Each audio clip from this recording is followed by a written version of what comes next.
You have to find your girl band. How do I build this into my core base of resilience?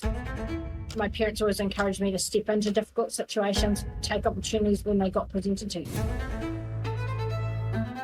We put winning first. We didn't care what we did to athletes. High performance sport is a dark place to go. You spend a lot of time in the pain cave if you want to be the best that you can be. We can't hide away from it.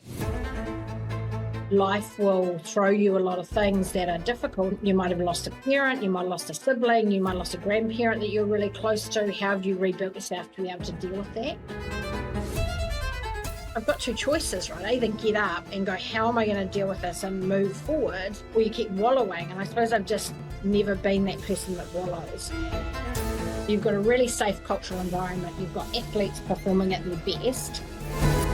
When that happens, that's when winning comes.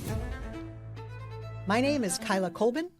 You're listening to my interview with Raelene Castle, and this is the Hunger and Heart Podcast. Enjoy the show. Hello, my name is Kyla Colbin, and welcome to episode 23 of Hunger and Heart, a podcast on the intersection of wild ambition and fierce compassion. Today, I get to speak with the CEO of Sport New Zealand Group, Raelene Castle.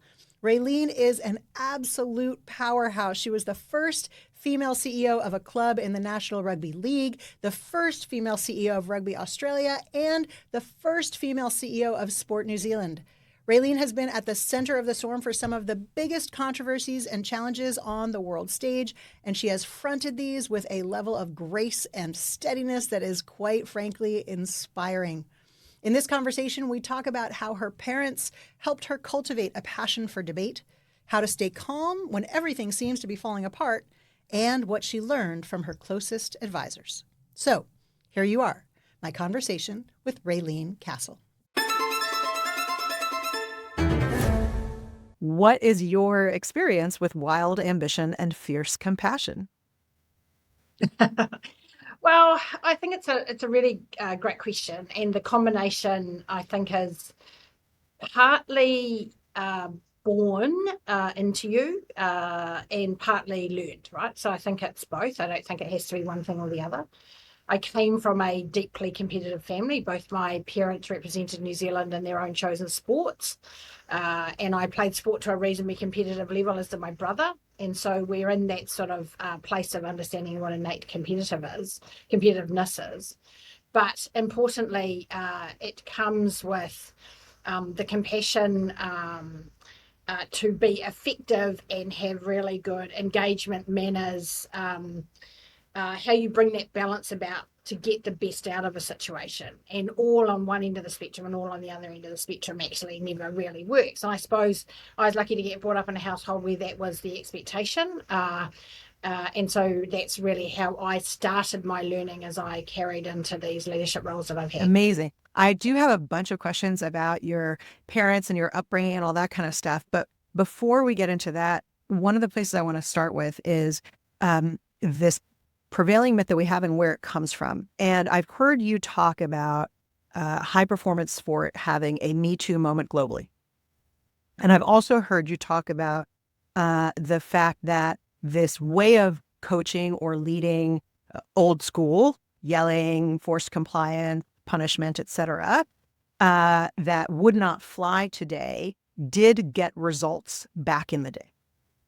And so my question here is, when you are making the case to someone where all their experience has been that this is the way to lead and to get results, and all of their outcomes have been driven in this way, how do you make the case to people that that this new way is better? Or how do you make the case to people that there is an incentive to lead differently? Well, in that context, in high performance sport, I actually don't think there's a case to make, because athletes just won't work with coaches that behave like that. They just won't. And so the reality is they have to find a way, if they want best performance out of their team or their environment or their individual athlete, they have to evolve or die. So there was for a period of 5 to 7 years, where it might have been 10 years, where actually Athletes were too scared to speak up. They didn't have a voice. They just suffered into that, but they were starting to ask questions. Now the public narrative of athletes speaking up about what they expect, how they expect to be treated, is now very real. And for sports administrators to not hear and listen to that athlete voice is just not the reality. So you have to lean into that conversation. Coaches that want to continue to be coaching in 10 years' time have to find a different way of engaging in a different voice. Athletes have to be able to stand up and be supported by administrators who say, absolutely, I agree with you. That is now not a way that you move forward. So it's actually a roll or die. That's the reality of the high performance environment that we're working in now. Mm-hmm. I'm curious about this because I'll preface this by saying that everything that I've heard you talk about is 100% aligned to my worldview. So I feel like I have to kind of caveat this, right? Because I'm going to ask questions that are sort of, challenging what you're saying, and I want to be clear on this. I listened to some of the flashpoints, controversies, challenges that you have found yourself at the heart of, and it has occurred to me as I listen to them that these situations are not all that long ago. That Olivia Podmore passing away is not very long ago. It was yesterday, really. And so, and when I look into what all of the environment that surrounded that it wasn't merely a question of a bullying coach. It was a question of a bullying coach who was enabled, and the cover up, and the enable, and the support, and the et cetera, et cetera. And so my curiosity there is, do you see that this transformation is genuinely occurring, or do you see more that it is inevitable that it will continue to become more and more important to show up in this way? I think it's both. I wouldn't be brave enough to say every environment across the world, every environment across New Zealand in a high performance sports environment is working perfectly. But there's certainly those types of reviews that New Zealand sport has been through over the last 10 or 12 years have brought those things to the surface. And the consistent concern that gets raised is coach behaviour or not a safe and inclusive environment, lacking athlete voice. And equally, though, athletes can't be passive. Athletes also need to find a voice. And I think that's a really interesting conversation as we move into the Gen Zs and Gen Alphas, is they're not always very good at having face-to-face conversations because they've spent their whole time on their phone texting and messaging, and actually sitting across the table from someone, be it a coach or a CEO, and saying, I don't feel comfortable, is actually a learning piece that I think we have to make sure our athletes have that capability to deal with. But that is the two parts of the conversation I think that is really important. And the third piece I'd add is that winning's the piece that comes if you have those two pieces in place. So you've got a really safe cultural environment. You've got athletes performing at their best. When that happens, that's when winning comes. And what happened in the past is we put winning first, right? So we were like, we didn't care what we did to athletes, environments, culture, process. We prioritize winning. And now when you go, I need a winning well is the modern contemporary term, but you need an athlete that's healthy, safe, has a voice, can be them best selves, a coach that understands how that is. We all have to acknowledge that high performance sport is a dark place to go, right? You spend a lot of time in the pain cave, right? If you want to be the best that you can be. We can't hide away from that. So that's a conversation, but how you get there and how you engage is important, and recognizing that some people won't make that transition. So it doesn't mean it's everyone's going to be successful, because others will have gold medals, but we don't. So when you bring those bits together, that's ultimately what a good, safe, and successful environment is. Is there a shift there in terms of definition of success, where there's, a standard definition of success, which is that we've got gold medals, but is there a shift there in terms of, I've just heard you use the phrase winning well. Is there a shift there in terms of definition of success, that success might be me going, actually, this path is not for me. Getting to the podium at the Olympics is not for me, and I'm going to step away and maintain my sanity and my well-being because I've got clarity that this is not something that's going to feed the inner drive that I have. I mean, I think that's probably the most difficult question and answer to try and manage, because unfortunately some of us are not good enough, and to lean into that conversation and have that done with empathy, and have that done with care. If you continue in this program, we understand, but you probably also need to understand you may not be selected. Your times and trajectory don't suggest, or your performances don't suggest that you're going to stand on the podium with that gold medal like you've dreamed you are able to do. Is that conversation that needs to happen, but it needs to be done with empathy and care. At the same time, there might be athletes who are capable of standing on the top podium with the gold medal around the neck, but actually mentally, the toll on them to survive the hot white heat of competition, the real challenges in modern day social media, commentary, newspaper media, all of those things actually might be too much for an individual. And how do you have that brave conversation with an individual? Is, are you sure that this is really what you want? Is the gold medal worth it? That's the question. So, but your initial question is right. How is that done in a way that's, with deep care and empathy to make sure that, that you're looking after the athlete inside that environment and they get the chance to flourish, but to flourish in the way that they need to.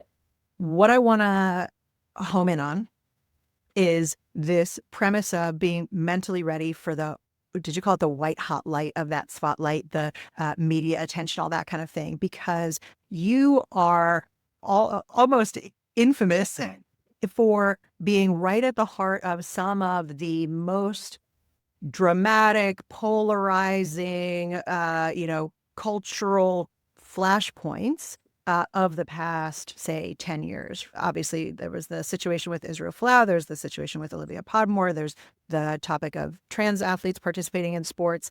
And first of all, maybe if you could just briefly, this is not a podcast about Israel Folau or Australia Rugby, but if you could briefly, for our listeners who aren't familiar, if you could maybe just touch on those things. And then I have a question about, my question is more about you and how you find yourself coping in the middle of those environments. So can you give us some context for those situations?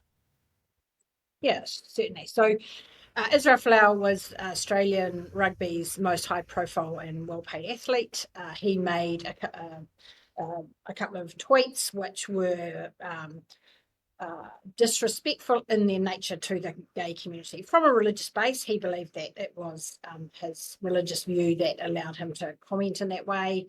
Ultimately, there was a group of people inside our sport that felt hurt and bullied and disrespected by that commentary, and did it once. We worked with him to try and work through that, and he committed that he would do it again. And then he did do it again. So to live to the values of our organisation, we had to make some really tough decisions in relation to Israel. We had a very tragic situation with Olivia Podmore, where she took her own life with out the back of some very difficult engagement in a cycling program where there was inappropriate behaviour and bullying from the environment that she was working in. And then, we've had the trans conversation about how do you include or not trans athletes into modern day community environments continues to be a topic that gets debated internationally at a high performance level and also domestically at a community level as well. Thank you for that. So my question here is, you just touched on athletes and their mental preparedness to be in the white hot light of the spotlight. Those three things that you've just described, talk about the white hot light of the spotlight. Almost a lightning rod for you. How did you prepare to be in the eye of the storm in that way? Is that something that you actively sought out? Is that something that is just you just lucked out on? Or like, how do you find yourself there, and how do you prepare or learn to be the calm and stabilizing influence once you are there? I mean, I don't think you can ever prepare yourself for it. So I don't think I don't think you'd want to go from having no media experience into something as high profile as some of those issues. That would be very difficult. Certainly ensuring that you hold your values really at the heart of your decision making is really important.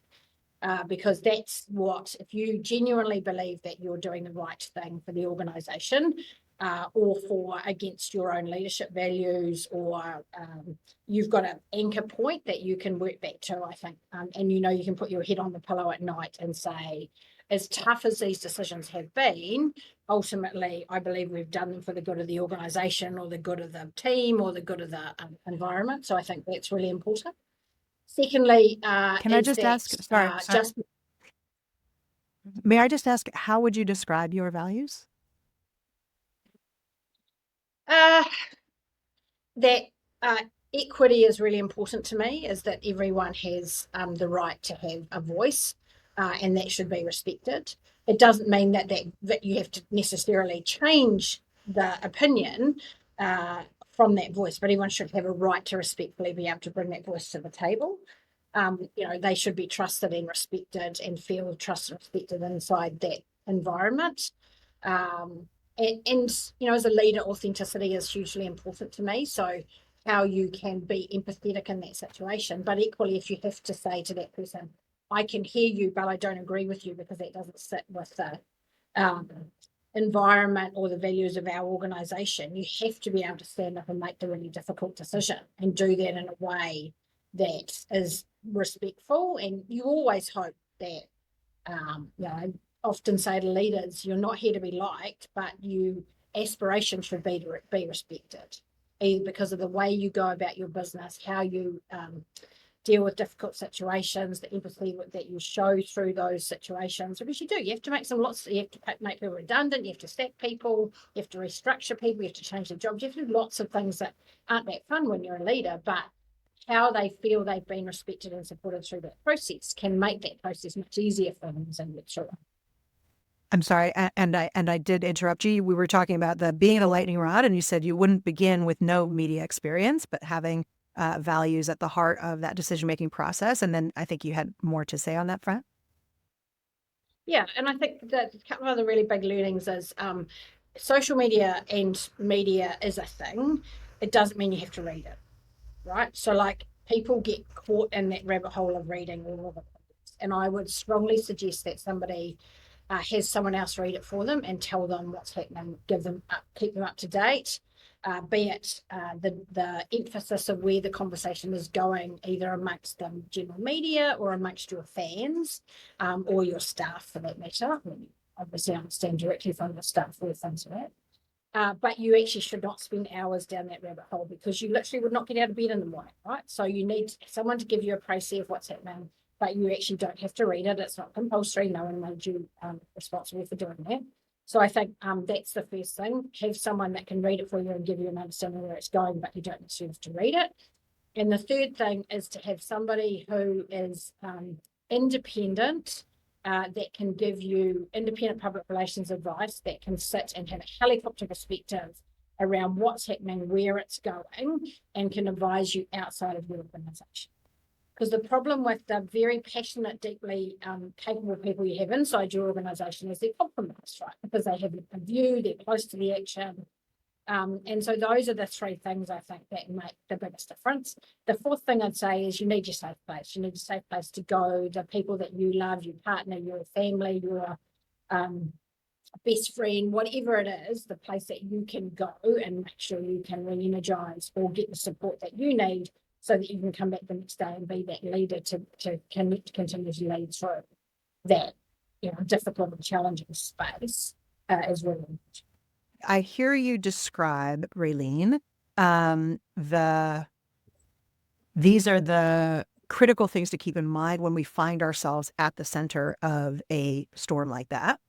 I heard you say right at the beginning that you're never fully, truly prepared to be in that kind of a situation, but that also equally you wouldn't want to enter into that situation with no kind of media experience. Setting aside the media experience, what kind of experiences in your life prepared you emotionally to be the broad shoulders for those situations, to be the one who is willing to be the face. And I guess my curiosity is less about the sort of tactical, don't read the comments, and more about it's an unusual skill and temperament to step up to go, yep, I'm willing to be the public face of this incredibly challenging moment. What in your life prepared you for that skill and that temperament?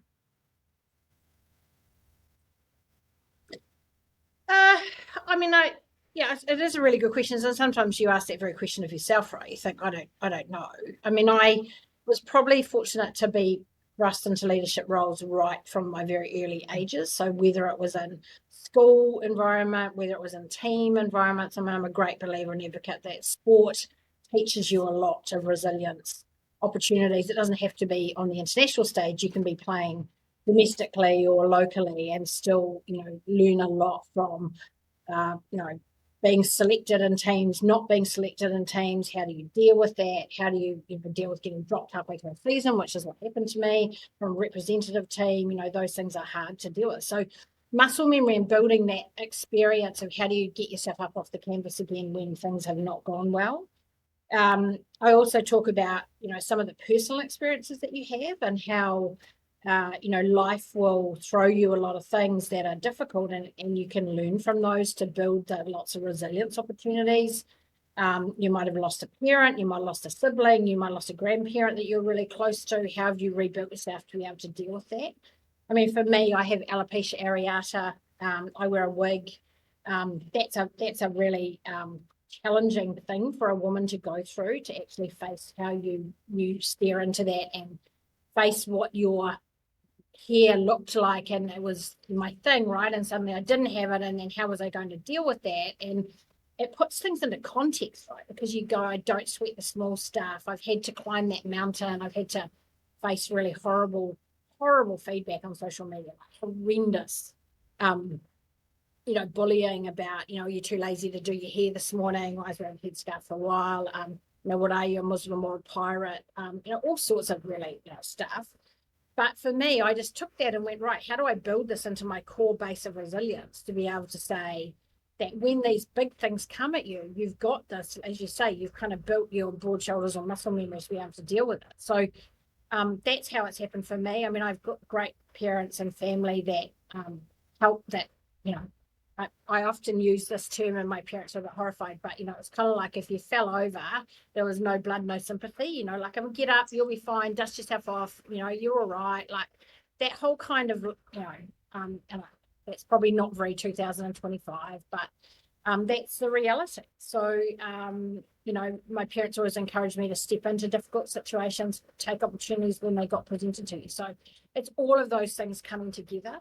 I think that builds it. It's not for everyone, and that's okay. I worry that the expectation that gets set on female leaders or male leaders is that they have to be the people that want to be at the front. And maybe you're the great number two, right? Maybe you're the person that drives the best results for you personally, your family, in your career as being the support number two person. Or maybe you are the person that wants to get out in front, but choice to make that decision is really important. Yeah, beautiful. I'm hearing you describe your journey with alopecia, and I heard you say that the mountain that you had to climb and the cruelty that was kind of directed at you, and then I heard you say, I made the choice to use that to fuel my resilience. What was the mountain? How did you get there? Did you go through a dark night of the soul? And like, how do you get past the dark night of the soul to the place where you're like, yes, I am stronger now as a result?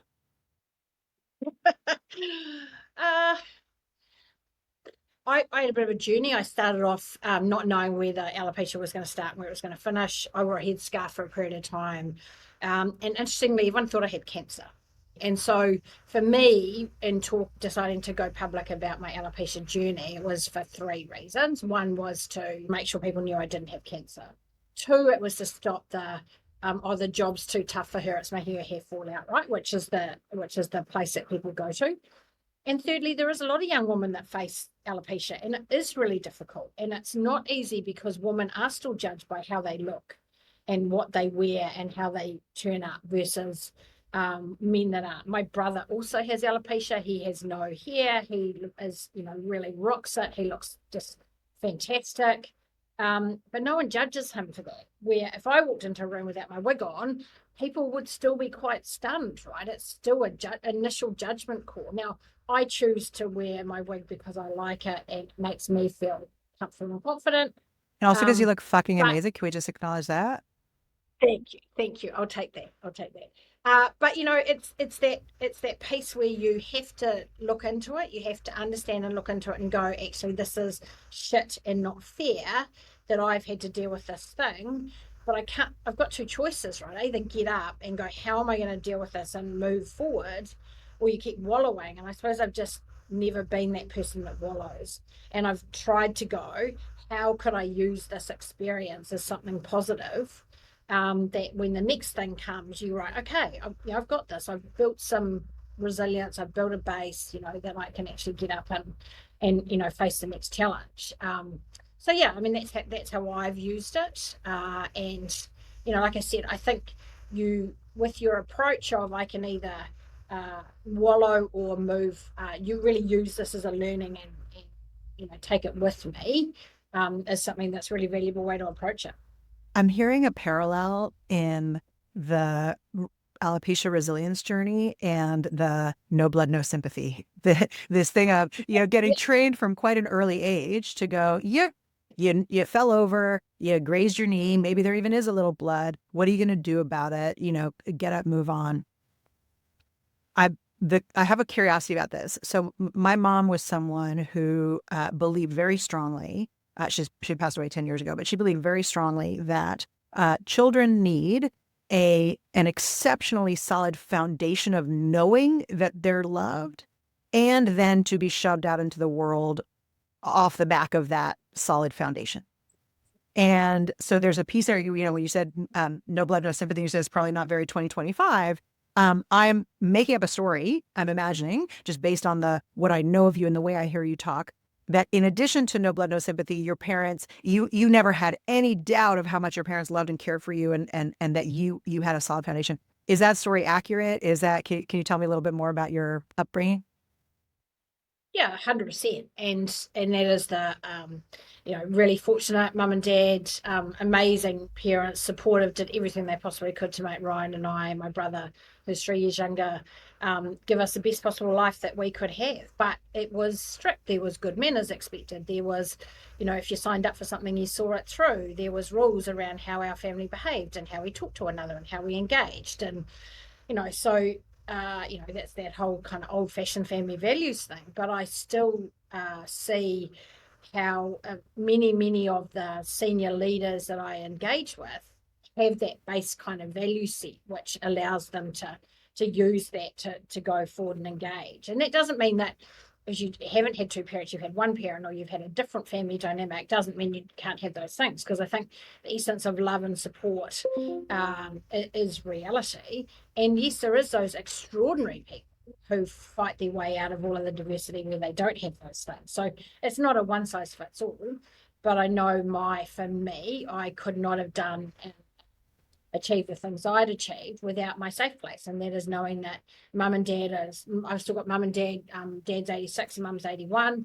And, to have them now still, even now, be really supportive of what I do every day. My partner, Greg, is amazing and really is keeps, has my back and makes sure he supports me through the difficult times. And my brother continues to be a really important part of that connection. So, it's, you have to find, your girl band. It doesn't have to be a girl band, but who are your people that are your safe place to go and be vulnerable, to make sure they'll give you some really honest feedback, because you don't get it right all the time.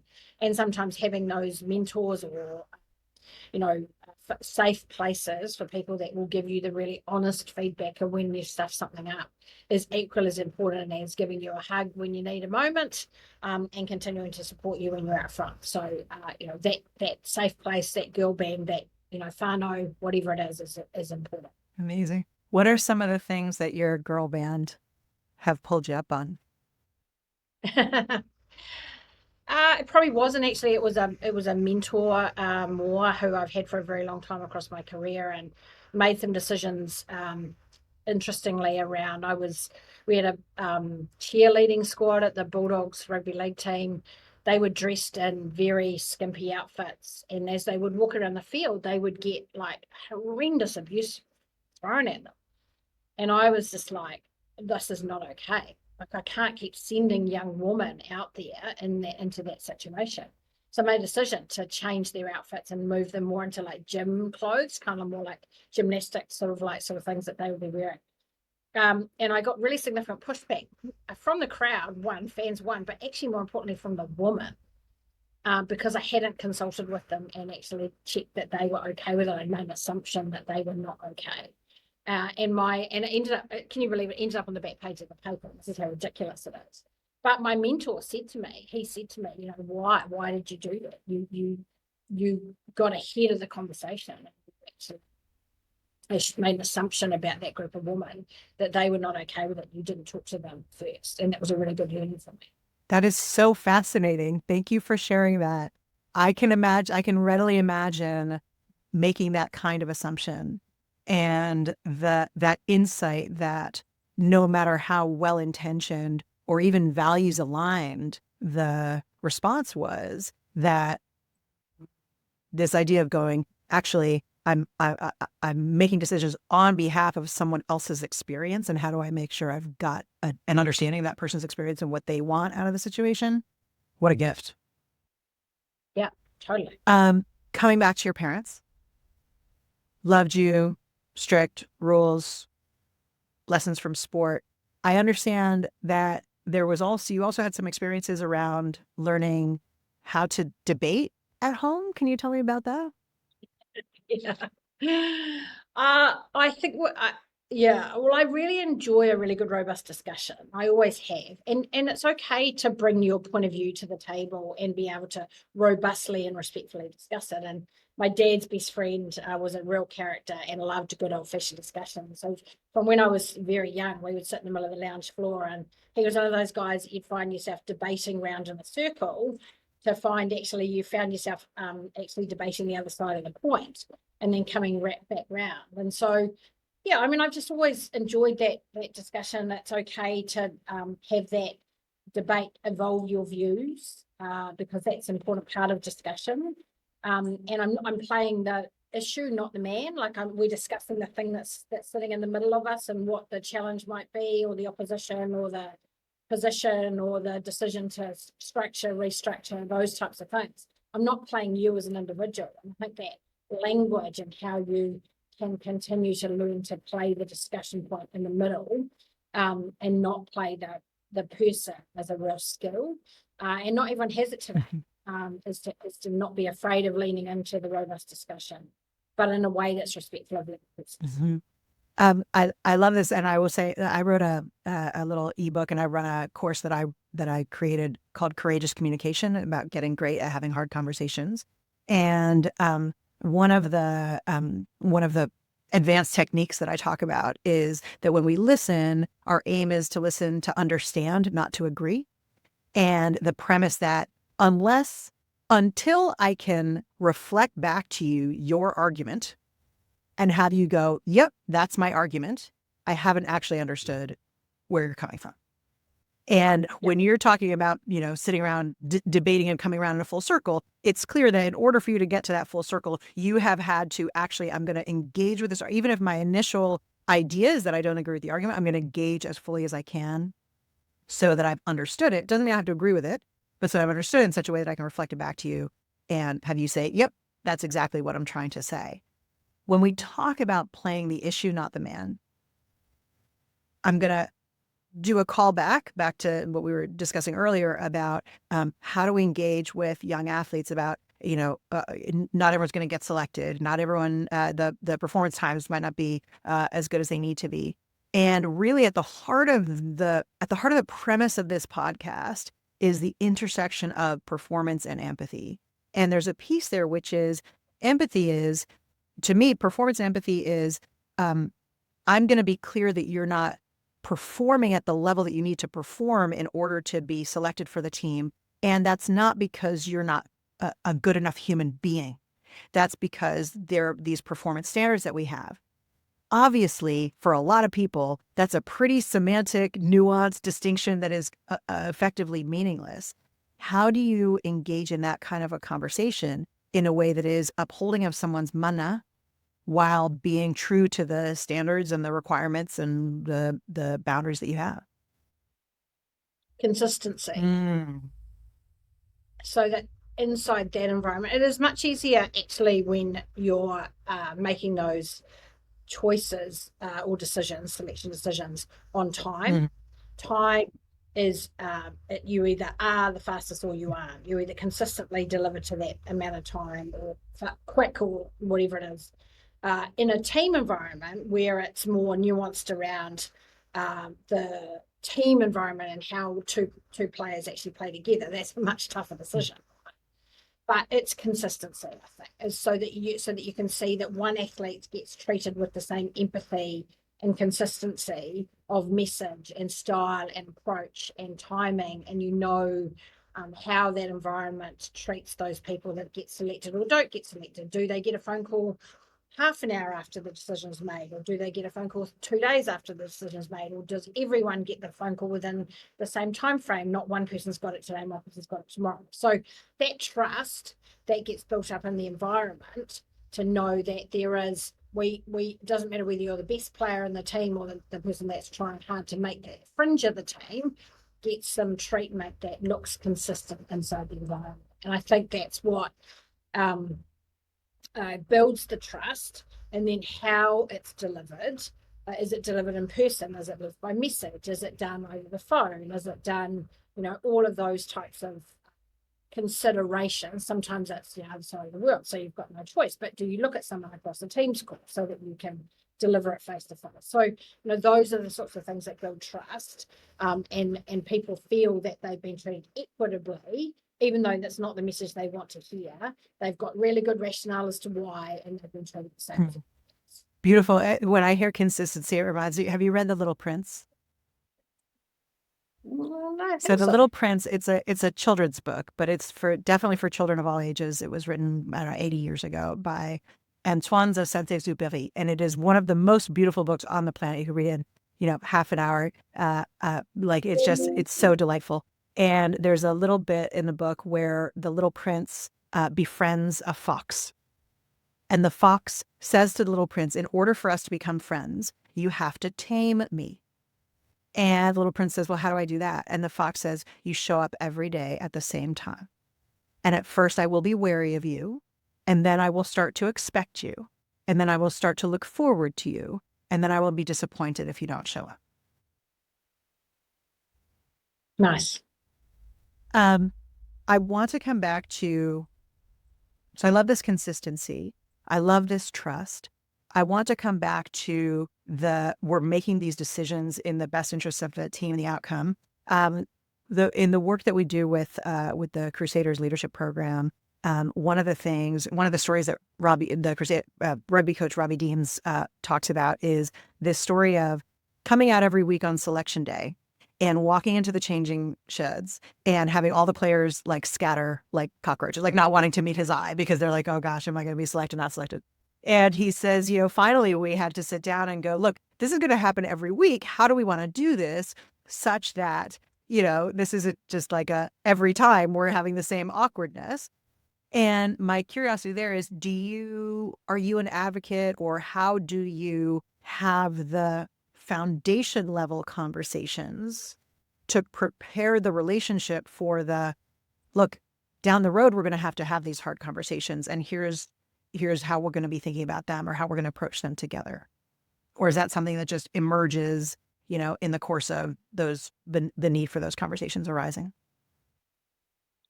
Yeah, I think the question is there a Crusaders way? Mm-hmm.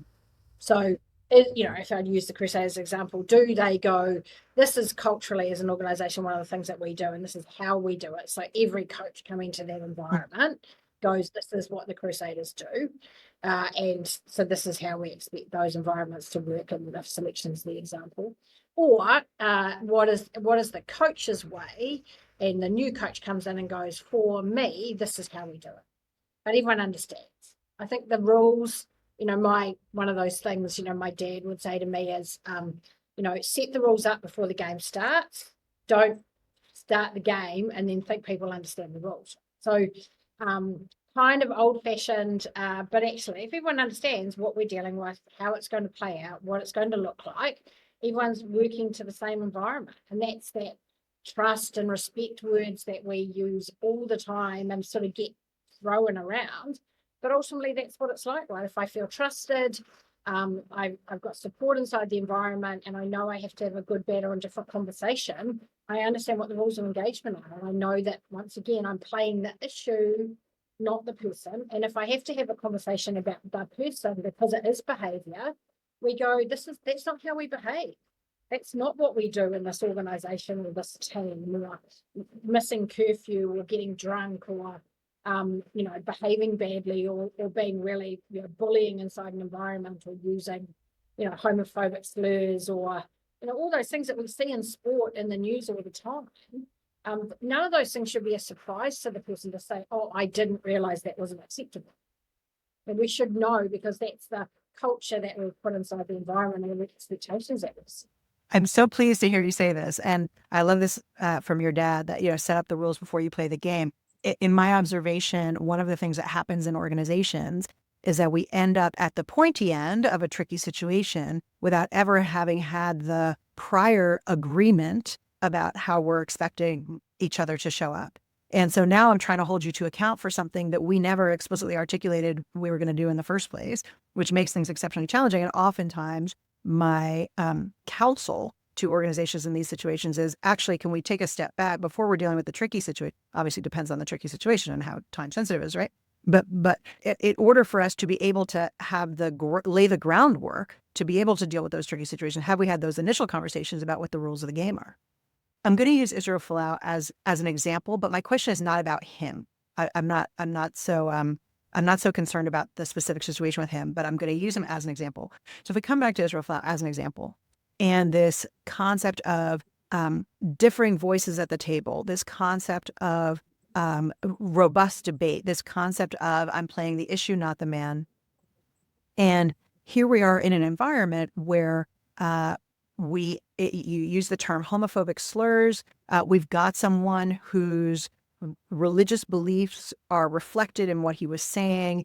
There is a tension there, which is actually, I'm going to go sideways slightly if you'll indulge me. I ran 10X Christchurch for 10 years, and one of the speakers that we had was David Shanks, who was the chief censor of New Zealand. This was post the mosque shooting, and so he talked about the decision to censor the manifesto that kind of explicitly advocated for violent harm.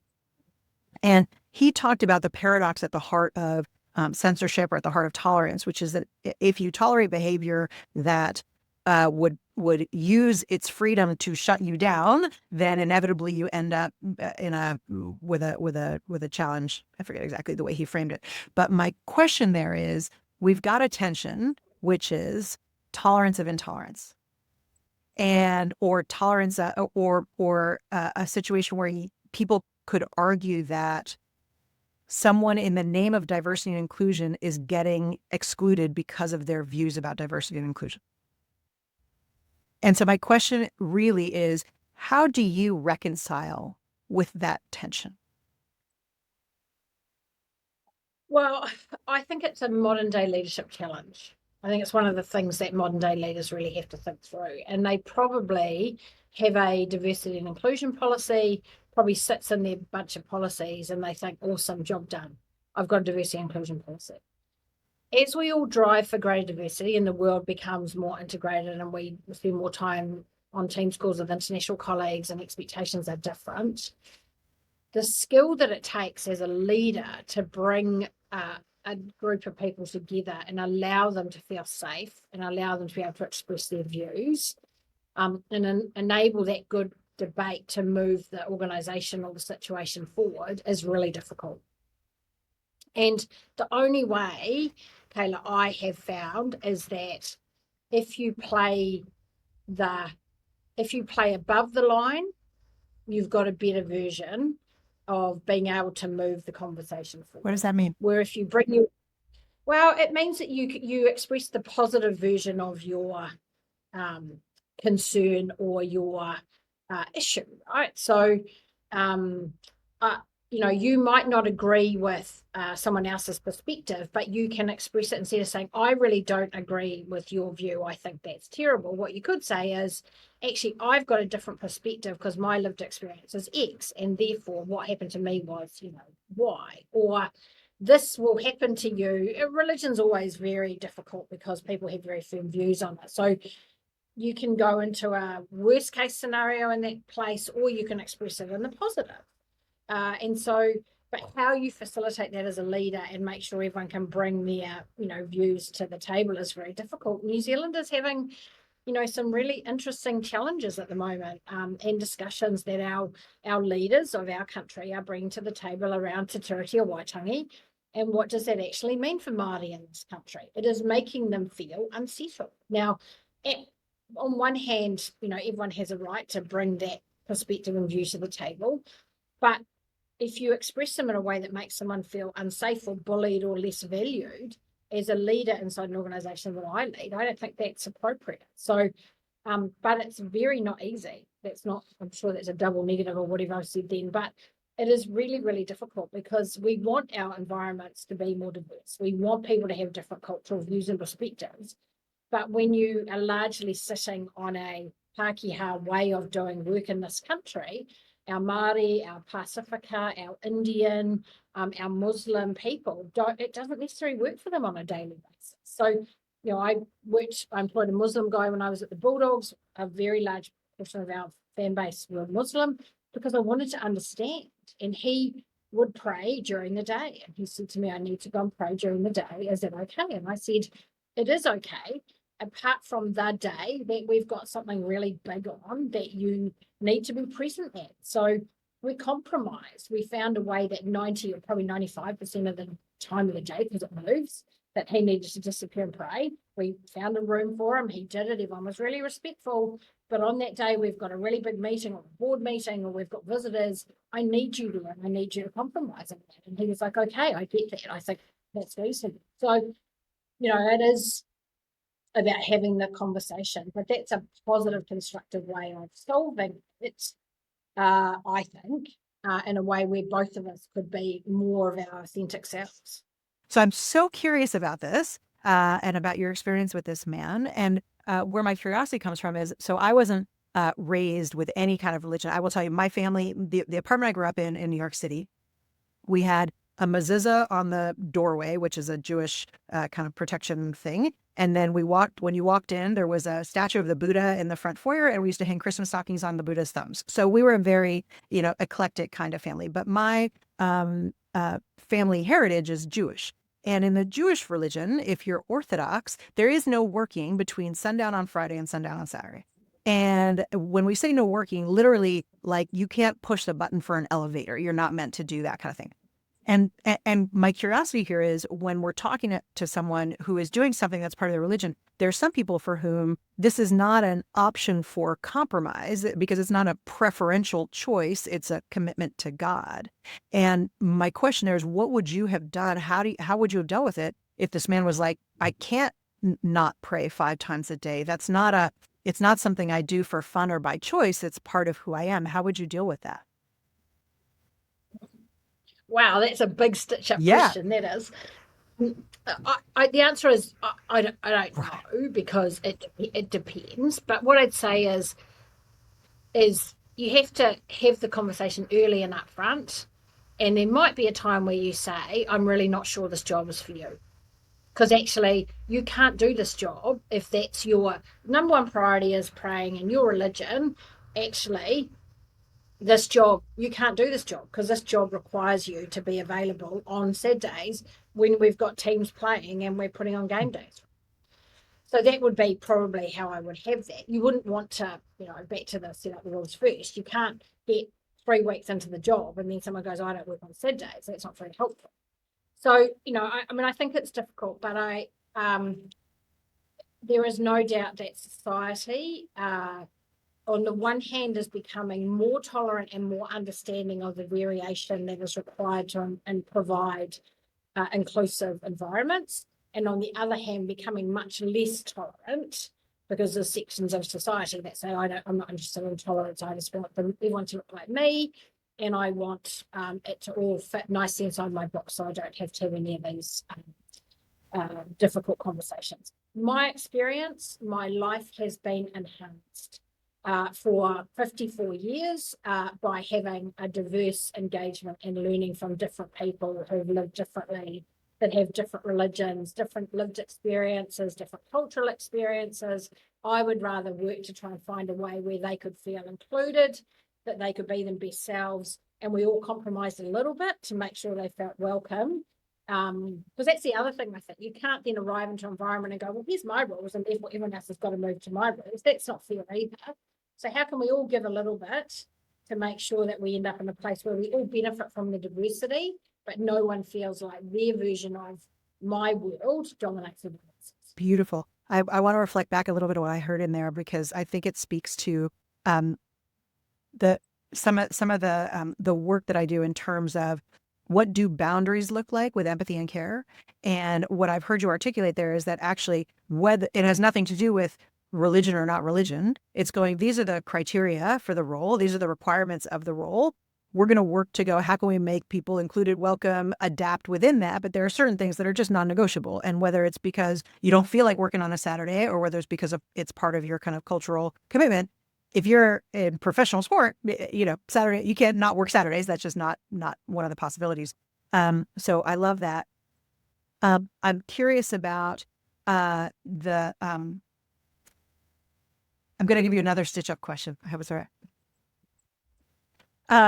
I'm curious about, and I will preface this by saying, so 54 years, I've had 52 years where my experience is consistent with yours, that my life is enhanced because of exposure to other cultures than my own. My life is enhanced because of a richness of perspectives, experiences, religions, ethnicities, sexualities, all of those things that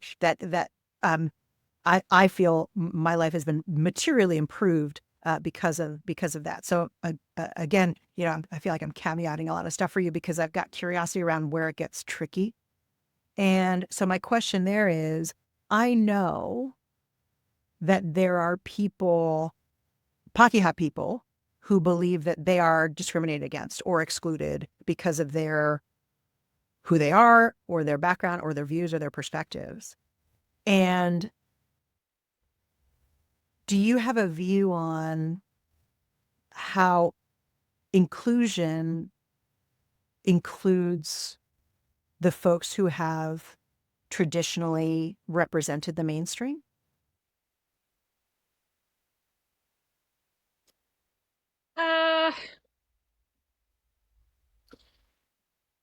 So let me explain it a slightly different way. I think you need two types of people.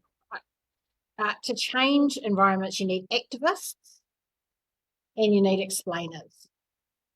And you need activists to get out front, to wave their flags, to protest, to actually bring the conversation to the table and explain the worst case scenarios, or be really the stone in the shoe that makes people stand up and say, this is the issue that my group of people are facing and why it's not working for us, or why we feel discriminated, right? So that protest, that activism, that consistent message, loud message, is really important to move the conversation on.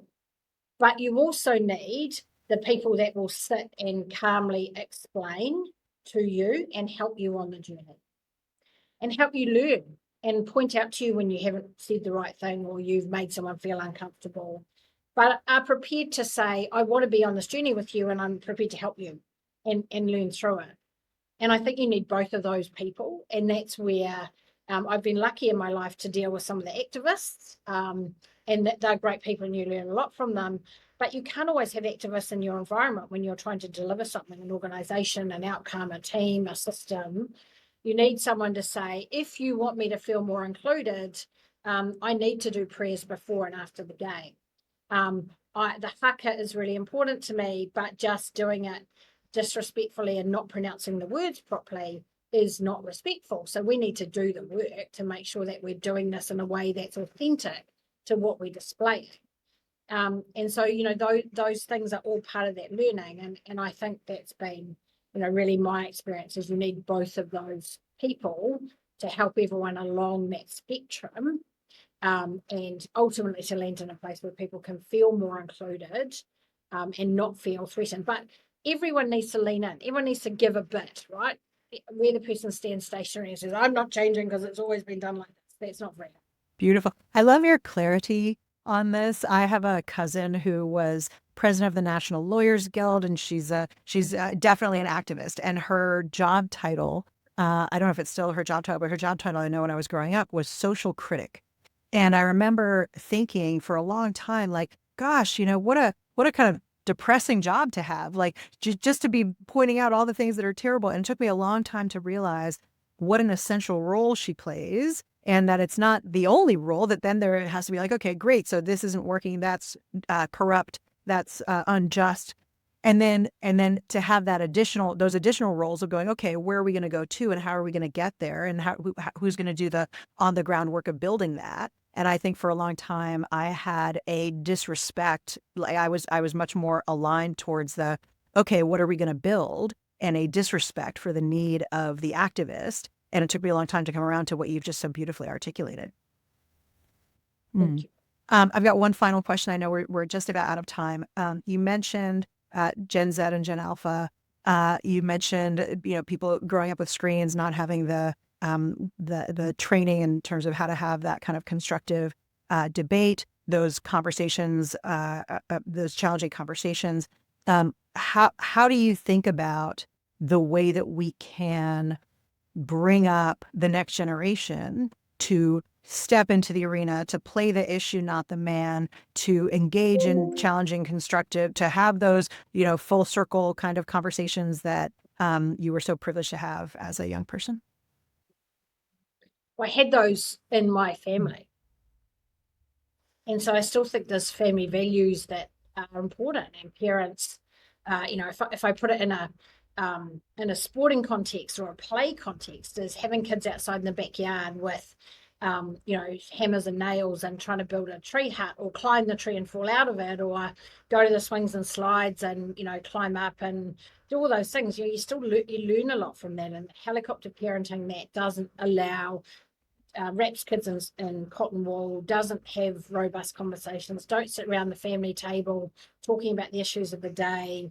Those, it's hard. Like, I don't have children, I couldn't have kids. So, it all sounds very idealistic from where I sit. I understand that. But I also know that those kids that have those opportunities to really be kids and learn from the experiences that they have, ultimately will go into those next situations at school and university and their first jobs with a more well-rounded experience in life to see them face those challenges. So, actually lock your kids outside in the backyard for 3 hours, and so you find a way to entertain yourself.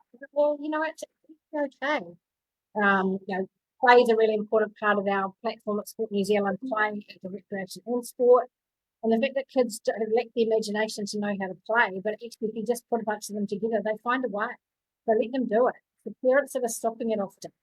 It's the parents that are behaving badly, not the kids that aren't given the opportunities when they make the most of them when they're given them. Yeah, I love it. And I think it often comes from good intent, right? We want to take care of our kids. We don't want them to struggle. We don't want them to suffer. And just being like, I know I've got 3 steps. I don't have kids of my own. I have 3 stepsons. And their dad is epic for letting them get in the dirt and do hard things and, engage with the physical world. And we used to have a setup at our house that was like a ladder up the wall of the house, and then one trampoline, and then another trampoline, and then an above ground pool. And the kids would climb up the ladder and jump onto the trampoline, onto the trampoline, onto the pool. And I was just like, do you know what? I know this is really good for them, but I just cannot watch it. And I would just have to leave. I would have to leave the environment and be like, you know what? Like, yes, let them build character, but out of my sight, because the character getting built is too scary for me. And I just cannot, I knew if I was there, I'd stick my nose in a way that probably wouldn't have been helpful. Yeah, I know. And as long as it's not life threatening, actually, a skin knee or a broken arm, it's in the realms of learning, understanding those things. But yeah, I mean, I think it's a modern day challenge for us. So how do we give those young people an opportunity to explore and grow and learn on their own? Beautiful. Excellent. Well, Raelene, I'm mindful of your time. I know we were just about at the end of our time together. Thank you so much for taking the time to chat with me. I've learned so much from you. I'm so excited for the role that you play and the influence that you're having on Sport New Zealand's group and on Aotearoa as a whole. Thank you. Well, my absolute pleasure. Thanks for having me. Thank you so much for listening. What an absolute powerhouse. The thing that struck me the most about Raelene was just how steady she is. Like, nothing phases her, which of course is exactly what you want in a leader, and especially in times of crisis. I'm always so grateful when I see leaders like this embodying a strength that isn't about being hard or tough, but that is about being calm and clear. Thank you again for listening. Please do let me know your feedback. You can reach me at hello@kylacolbin.com. And if you enjoy the podcast, the number one thing you can do is like, subscribe, follow, share, all of these things that help us reach more people and help us produce better podcasts for you. Thank you again for listening. See you next week. Hunger and Heart is brought to you by the Crusaders Leadership Programme. Whether you're coaching under fives or a professional team, we all want the same thing: to build a culture of trust, to get the best out of your people, and to grow players into leaders. The Crusaders Leadership Program lets you get up close and personal with some of the greatest rugby legends of all time. People like Sir Wayne Smith, Sam Whitelock, Kieran Reid. You'll connect with a global group of ambitious, caring coaches from a range of codes and backgrounds. And most importantly, you'll gain skills and techniques to drive impact and outcomes for your team. The Crusaders Leadership Program is a 2-week, high-intensity virtual experience. It is delivered exclusively online, accessible from anywhere. Hunger and Heart listeners get 10% off the full price of the program. Use the code HUNGER at checkout. You can find out more about the Crusaders Leadership Program at crusadersleadership.com. That's crusadersleadership.com. Hunger and Heart is created by BOMA and the entire BOMA team, including Tito Bernal, Ray Jangle, Hannah Hudson, Johanna Coxon, Sunil Unka, and me, Kyla Colbin. Thanks for listening.